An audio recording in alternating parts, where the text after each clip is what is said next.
So I have a new job title on my Facebook. So I've been toying around with my job title for a while at the King's English program. At first I called it custodian because the program custodian is the person who takes care of the program, not to be confused with janitor, although it does sound the same. But then I changed that to program curator, and I think that sounds nicer. So it's kind of like a library, has a curator. Well, a school can have a curator as well.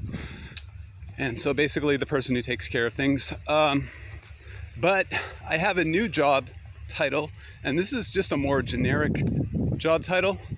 So for the employer, I put church, and for the job title, I put inspirational messenger. So how did I get this title?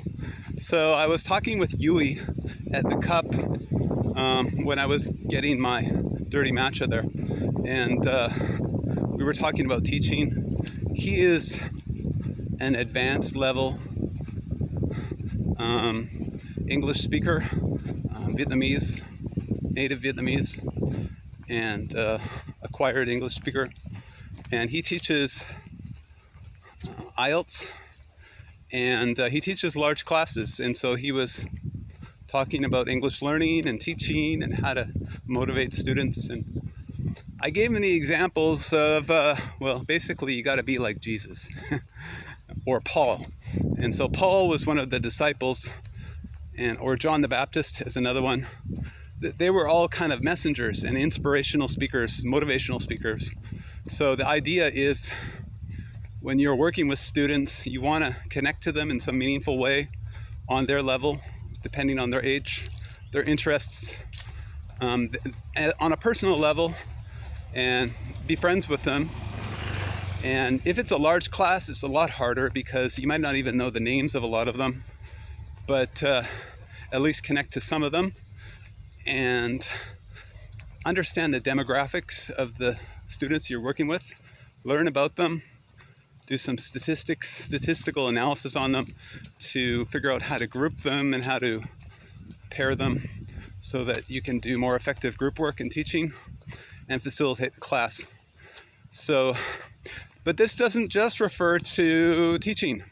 I think any job has an aspect of this.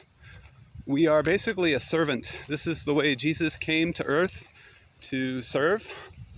He was God, but he came in the form of a lowly man in a poor circumstance, not even with his own home or with his own place to lie his head on a pillow. He just had a rock and he slept out in the wilderness. And if he needed money, he would just find some gold in a fish's mouth or something like that. He lived kind of the life of a vagabond or a wild man, a wanderer. But his purpose was to serve people, and thousands came to him to seek him because of his wisdom and his teaching. So as Christians, we can follow the model of being an inspirational messenger and inspiring our students. That's what the greatest teachers do. They inspire them to teach themselves and go outside the classroom and learn on their own. And when they come to class, it's just kind of like a review or an application of what they've already been studying. So I encourage you teachers out there, don't just be the person who tells something or explains it or demonstrates something, but really inspire your students and teach them how to live too, because not everyone's getting that in their home or in their school about the proper way to live by an example that they respect, that they're interested in. So if you can model a good way of living, it's going to serve them well, especially these days when the divorce rate is so high, kids are coming from broken homes, and maybe the parents aren't the best model. So people in the community need to be a big brother or a big sister and step in the gap for these kids and adults who may have had a rough childhood, and might need a little bit of moral support. And you can do that. So I encourage you to be a good role model And maybe you're not rich, maybe you're not super successful, but if you can help somebody, if you can serve somebody in whatever job you do, then that is a great and wonderful thing. It's an awesome privilege to have. So I encourage you to, all of you, become inspirational messengers. And of course, it's important what message we are saying. So if you're looking for a good message, read the Bible. There's a lot of wisdom in there, and you will find inspirational quotes.